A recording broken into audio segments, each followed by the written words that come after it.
अरे नेताजी, चुनाव सर पर है। दुमका उपचुनाव होने वाला है, तिथि आ चुकी है।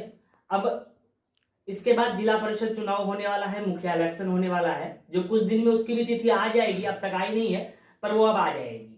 और ये हमारा खास सेगमेंट है जिसमें हम आपको नए नेताजी से मुलाकात कराते हैं।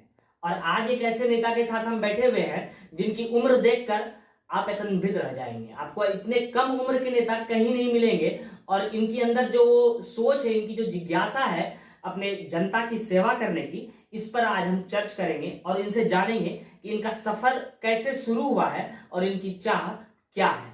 आइए हम आपको इनसे बुलाते हैं। इनका नाम शुभम है। आइए इनसे बात करते हैं। पहले तो बहुत बहुत धन्यवाद आप मेरे पास आए। और अभी जो मेरा लक्ष्य है, जो 3 साल से 2017 से जो पहला मेरा लक्ष्य है जिला परिषद, ये तो हाल फिलहाल में चुनाव को देखते हुए आप मेरे पास आए जाने। अभी जो हम बचपन से चलते आ रहे हैं जो अपना लक्ष्य को लेकर, जैसे कि हम अभी जिला परिषद चुनाव है मेरा, और हम 3 साल से चाहे हॉस्पिटल संबंधित हो, चाहे वो पथरगामा थाना से संबंधित हो, कोई भी उचित काम हो, हम हमेशा जनता के साथ खड़े हैं और हमेशा खड़े रहेंगे। और कोई भी हमको कॉल करता है, चाहे मेरा 9 पंचायत है, बिसहा पंचायत की एक महिला थी संजू देवी, जो हमको फ़ोन की, उसका कोई परिवार का व्यक्ति था, मुझे फ़ोन किया कि शुभम जी हॉस्पिटल आए हैं, बेड नहीं मिल रहा है। तो हम तुरंत 5 मिनट में पहुँचे, मार्केट में ही थे, बोले मैं तुरंत आ रहा हूँ। और वहाँ बेड खाली हकीकत में नहीं था।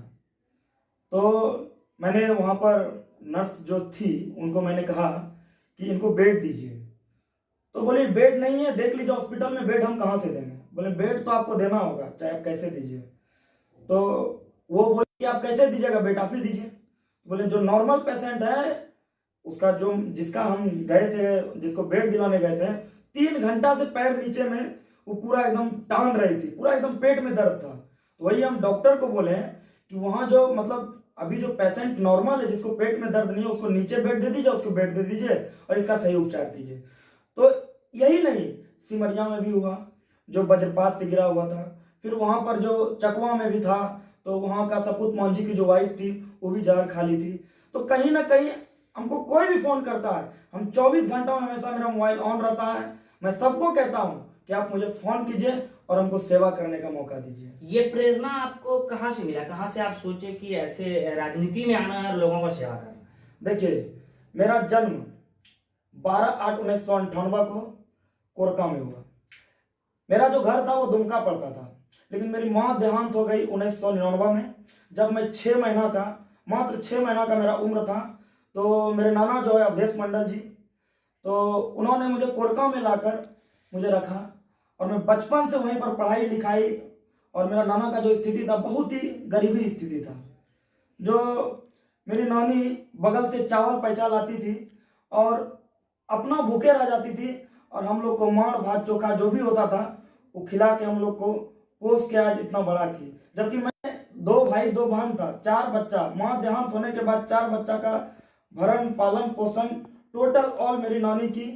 और मेरे पिताजी दुमका में रहते थे, वो ला के सब चीज़ पूरा करते थे। और मेरा पिताजी का नाम अयोध्या प्रसाद शाह हुआ। और वही नानी घर में, जो कि घर मेरा जो था वो जो खिजूर का जो पत्ता रहता है और ताड़ का पत्ता रहता है, उसी का घर था। और उसी में हम बड़े पले। और कपड़ा भी नहीं था मेरे पास, अगल बगल कोई आदमी रहता था गांव का, जो बाहर में गोड्डा में रहता था, वो गांव जाता था तो एक फुल पैंट देता था, उसी का कटा के हम लोग हाफ पैंट पहनते थे और पटिया वाला पैंट पहनते थे। तो पहला दूसरा से लेकर हम 9वीं 10वीं तक कोरके में किए। और जब हम होश संभाले 2006 से, तो चाहे वो धान हो, चाहे वो बिहान हो, सब चीज ऑल काम खेती किए। और हम ये भी पूछना चाहते हैं, यहाँ का जो जितना भी यहाँ का नेता है, चाहे झारखंड का हो, चाहे केंद्र का हो, जहाँ का भी हो, जो किसान का ये नहीं जानता है कि एक बोझा 16 आटी होता है, जिसको ये नहीं पता कि पहला कितना आरा चावल होता है, धान होता है, वो किसान का दर्द क्या जानेगा। सिर्फ किसान किसान बोल के क्षेत्र में जाके सिर्फ राजनीति करता है, कहीं कुछ नहीं। हम किसान का बच्चा है, हम गरीबी देखे हैं, हम गरीबी में रहे हैं, गरीबी में पले हैं। मेरी माँ छोड़ के चल गई, हम 6 महीना 7 महीना का बच्चा थे। मैंने ऑल गरीबी देखा है अपना गांव में। तो इस तरह की कंडीशन में जब माँ नहीं थी आपके साथ, तो राजनीति में फिर आप कैसे आए? ये तो आपने बताया कि आप गांव में समय बिताए, राजनीति में कैसे आए? 2014 में 2015 में जब हम मैट्रिक का एग्जाम दिए, तो जब मेरा नाना जी बोले कि अब तुम यहाँ क्या करोगे गांव में रह के, अब यहाँ कितना दिन तुम क्या करोगे अकेले अकेले, तुम्हारा जब तक कमाओगे नहीं तो खाओगे क्या। तो उस बीच में हम कुछ दिन रूंगटा माइंस प्लांट चल गए जमशेदपुर में। वहां पर जो हेल्परी होता है स्टील प्लांट में, तो भट्टी के सामने, जबकि एक बगल में भट्टी भी ब्लास्ट हो गया था, वहां आदमी भी मर गया था। फिर भी मैंने वहां पर 2 महीना काम किया, लेकिन बहुत देह हाथ दर्द करने लगा। वहां से हम चल आए। फिर नाना जी बोले तुम आ गया, क्या करोगे, तुम्हारा कौन है। फिर हम चले गए दिल्ली, हरियाणा का बल्लभगढ़। वहां पर मैंने वेटर का काम किया, जो खाना बना के खिलाता है आदमी को, वो मैंने वहां पर काम किया। तो जब मेरा मैट्रिक का रिजल्ट निकल गया, तो मेरे नाना जी को, जो दिवंगत विधायक श्री रघुनंदन मंडल, जिनके बदौलत आज मैं यहाँ पर बैठा हूँ, और मेरा जो राजनीति सफर रहा है जो उन्हीं के बदौलत रहा है, नाना जी के बदौलत। तो मेरे नाना जी को पूछे, उनमें और मेरे नाना जी में बहुत ही घनिष्ठा संबंध था। और मेरे नाना जी सुमरत, जो गोड्डा के पूर्व विधायक, दिवंगत विधायक, जो वर्तमान के विधायक अमित मंडल, जो उनके जो दादाजी थे सुमृत मंडल जी, उनसे भी मेरा नाना जी का बहुत ही घनिष्ठता संबंध था। तो रघुनंदन नाना जी ने मुझे फोन किया कि नाती तुम कहाँ हो, तुम्हारा रिजल्ट क्या हुआ। उनको पता चला कि वो भी मैट्रिक का एग्जाम दिया था। मैंने कहा नाना जी रिजल्ट मेरा यही हुआ है, इतना नंबर से हम पास किए हैं, पास कर गए हैं। तो मिठाई खिलाओगे, कहाँ हो तुम। तो नाना जी देखिए चुनाव तो हुआ, उसके बाद हमको नाना जी बोलेंगे जाओ यहाँ क्या करोगे, घर में रह के काम करने चले जाओ। वहाँ हम वेटर का काम किए, तो वही फोन किए कि तुम गोड्डा आ जाओ। गोड्डा आए। उसके बाद बड़े बड़े नेता के साथ, जब रघु नाना के साथ, जब बड़े बड़े मंत्री, चाहे राज परिवार हो, वर्तमान में 2014 से 2019 के सफर में, तो उसके बाद जब हम देखे कि रणधीर सिंह हो, माननीय रणधीर सिंह, माननीय राज परिवार जी, चाहे माननीय सीपी सिंह जी हो, चाहे माननीय रघुवर दास जी हो, कोई भी हो, मैंने सभी से मुलाकात किया और मैंने अपने बातों को मैंने रखा। तो कहीं ना कहीं मैं जब रांची जाता था, तो मैं देखता था कि आखिर ये राजनीति होता क्या है। तो एक नेता आया था मेरा गोड्डा, तो एक गरीब आई थी महिला, तो वर्तमान सरकार का ही बात कर रहे हैं हम, जो पिछले था, तो नेता मतलब बीजेपी से नहीं था, लेकिन सरकार भाजपा की था। तो एक गोड्डा का एक कुछ जनप्रतिनिधि था, वो एक महिला आई, मैं उसका नाम सार्वजनिक नहीं करना चाहूंगा। वो महिला बोली कि एक वृद्धा पेंशन मेरा कर दीजिए। एक कागज लेके गया सारा, वो नेताजी तो चले गया, लेकिन वो महिला बोली बेटा मेरा हम वहीं पर उपस्थित, बेटा हमारा हो जाता वृद्धा पेंशन। हाँ दादी तो दया दिलाई तो कि नेताजी अब साइन करता है और वीडियो जरा फोन कर देता है, और बाद जब समय आते तो कर ही देते, जब उचित है वृद्धा पेंशन जब लायक है, उसका बेटा भी मर गया था। तो देखे वो नेताजी तो कागज वहीं पर वहीं छोड़ के चला गया। तो हमको लगा कहीं ना कहीं मैंने अपने दोस्त को, जो गांव में मेरा जो दोस्त था, मैंने उसको कहा कि भाई देखो ना ऐसे ऐसे बात था। तो बोला नहीं तुमको कुछ करना होगा। बोले क्या करेंगे। बोला जिला परिषद लड़ना होगा। बोला ठीक है लड़ेंगे। उसके बाद हम लड़ने का ऐलान किया कि नहीं हम लड़ेंगे और सेवा करेंगे, चाहे हमको जनता बनाए चाहे नहीं बनाए, हम निरंतर जैसे सेवा करते हैं और करते रहेंगे। हम एक गरीब का बेटा है। आप रघुनंदन मंडल जी के राज में आप इसमें आए राजनीति में जी। इस वक्त अमित मंडल विधायक हैं गोड्डा जी। उनसे कैसा संबंध है? उनसे मेरा बढ़िया संबंध है। नगर का प्रतिनिधि के रूप में हम काम भी करते हैं उनका, और जो भी समस्या होता है विधायक जी के पास, जो भी गरीब पीड़ित असहाय आते हैं उनका मदद करने का काम करते हैं। और विधायक जी हमेशा जनता के लिए खड़े हैं और खड़े रहेंगे। विधायक जी हमेशा से दोषारोप करते रहते हैं कि सड़क नहीं बना तो मेरी सरकार अभी नहीं है तो सड़क बनने में परेशानी है। तो कहीं ना कहीं राज्य सरकार और विधायक जी के बीच में जनता पीस रही है। किसी गांव का सड़क नहीं बन रहा है, विधायक जी कहते हैं कि, या किसी शहर का कोई सड़क नहीं बन रहा है, विधायक जी कहते हैं कि नहीं आ रहा है वहाँ राज्य से अलॉटमेंट, इस वजह से नहीं बन रहा है। सर आप ही तो विधायक हैं इस एरिया के, तो आपसे क्या अपेक्षा करें? देखिए विधायक जी मेरा हमेशा ये चीज कहते हैं कि हेमंत सोरेन जी अगर काम करें गोड्डा का, झारखंड का, तो अमित मंडल कंधा से कंधा मिलाकर अमित मंडल हेमंत सोरेन जी के साथ विकास करने का काम करेंगे। ठीक का विकास करने का बाद परसा के एक सड़क की खबर हमने चलाई थी, 14 महीना पहले उसका शिलान्यास हुआ था जी। अब तक विधायक जी ना तो फिर उस गांव में गए और ना ही वो सड़क बन पाया।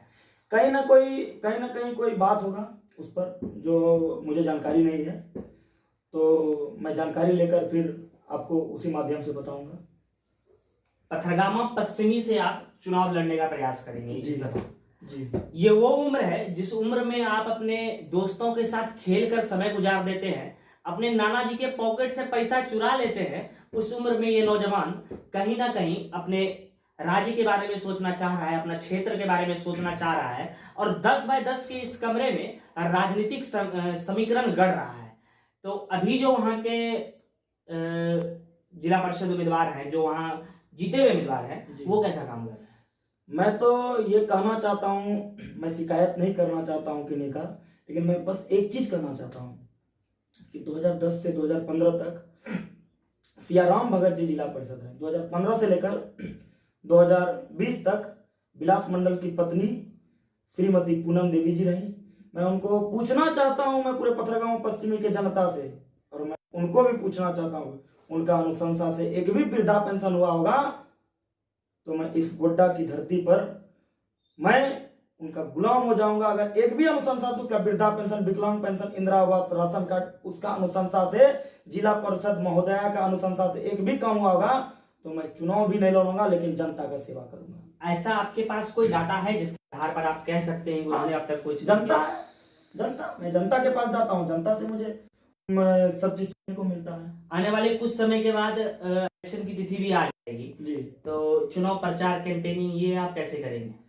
देखिए, हम तो आपको शुरू से कहानी बोले कि हम पटिया वाला पैंट पहनकर यहाँ पर पहुंचे, और वैसा दिन था कि घर में खाने का नहीं था, बगल से पैसा आके हमको नानी खिला देती थी, वो भूखे रह जाती थी, पानी पी के रह जाती थी।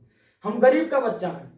अगर लगता होगा कि हम सेवा कर सकते हैं पथरगांव पश्चिमी का, हम एक जनता का घर में दीप जलाने का काम कर सकते हैं, मेरा पिताजी का पॉकेट से पैसा नहीं लगेगा। अगर हम जिला परिषद बनेंगे तो एक फोन घुमाएंगे और ऑन द स्पॉट सिग्नेचर करके उसका काम करने का काम करेंगे। हम नहीं कि हम कोई ही नहीं, मेरा इसी तरह आप रहिएगा, आप देखिएगा, समय आने दीजिए, ऑन द स्पॉट फोन करेंगे। कोई नेता वाला बात नहीं कि आइए ना फोन कर देंगे, on the spot, loud speaker on, थाना से काम है, बड़ा बाबू ये काम उचित है कीजिए, वीडियो साहब ये उचित काम है कीजिए।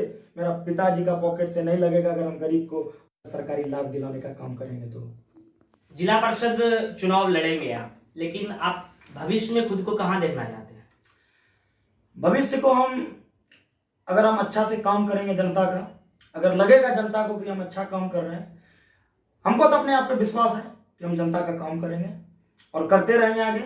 अभी फिलहाल जिला परिषद चुनाव जीतेंगे और हम कम से कम क्षेत्र में नहीं तो 20 से 21 दिन हम टाइम देंगे सिर्फ जनता के लिए, और उसके बाद मेरा जो 9 दिन का टाइम रहेगा वो हम पोड़ियाड़ विधानसभा को देंगे। क्योंकि मेरा रघुवर जी से बात हो चुकी है, बोले कि तुम मेहनत करो, हम तुमको शुभकामनाएं देते हैं। वो मेरे अभी वर्तमान में मेरे गुरु जो हैं, आदरणीय भाजपा के राष्ट्रीय उपाध्यक्ष सह पूर्व मुख्यमंत्री, जो 5 साल के मुख्यमंत्री झारखंड के रहे हैं, बोले कि पार्टी में मेहनत करते रहो और अच्छा काम करते रहोगे, हम मौका दिलाने का काम जरूर करेंगे और संगठन केंद्रीय नेतृत्व जो करेगा हम उसका अमल करेंगे। तो हम कहीं ना कहीं ये बात मान के चले कि आने वाले चुनाव में आप, अगर हम जिला परिषद को छोड़ दें तो इसके बाद आप पोड़ियाड़ विधानसभा क्षेत्र से चुनाव लड़ने का सोच रहे हैं? इसीलिए सोचे हैं क्योंकि हम अगर जिला में रह के जिला परिषद बन के काम करते रह जाएंगे तो हम जनता को ज्यादा लाभ नहीं दिला सकेंगे।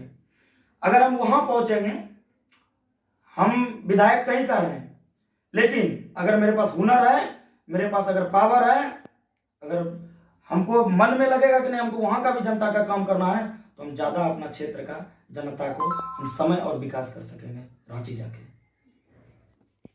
आपने सुना हमारे साथ आज शुभम भगत जी थे। ऐसे ही और भी नेताओं से हम मिलते रहेंगे और उनसे बात करते रहेंगे, लेकिन इनमें जो एक खासियत थी कि ये हमें लगता है कि सबसे कम उम्र के वो नौजवान हैं जो राजनीति में अपना कदम बढ़ा रहे हैं। अगर मेन स्ट्रीम मीडिया की बात करें तो वो नौजवान राहुल गांधी को मानते हैं जिनकी उम्र 50 से 51 से ऊपर है, लेकिन आज आपको ये देखना चाहिए नौजवान क्या है और इसकी उम्र कितनी है जो जिला परिषद इलेक्शन लड़ना चाह रहा है। ऐसे और भी नेताओं से हम आपको मिलाते रहेंगे और रूबरू कराते रहेंगे। तब तक के लिए हमारे साथ जुड़े रहे और देखते रहे जिला टॉक।